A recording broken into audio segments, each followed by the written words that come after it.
Qui écrit l'histoire du Congo? Aujourd'hui, une question essentielle se pose. Qui a le droit de dire la vérité sur le Congo?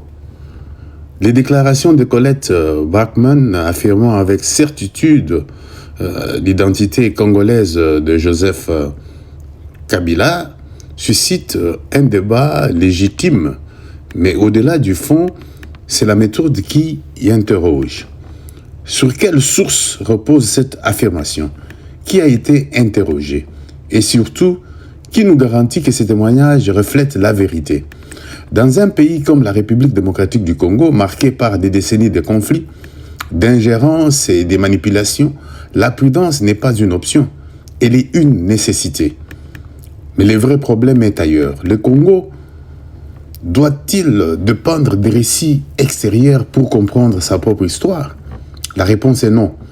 Les Congolais doivent écrire leur propre histoire. Ils n'ont pas besoin qu'une voix extérieure leur dise quoi croire, surtout sur des questions aussi sensibles que l'identité et la légitimité du pouvoir. Car au fond, ce débat dépasse une personne. Il touche à la souveraineté narrative. Il touche à la dignité d'un peuple. Et il touche à une réalité simple. L'identité politique se mesure aussi aux actes. Lorsque la gouvernance d'un dirigeant est perçue comme opaque, autoritaire et éloignée des intérêts du peuple, il est normal que des doutes émergent. Ces doutes n'est pas une manipulation, c'est une réaction politique. Mais il serait naïf de penser que ce débat est neutre.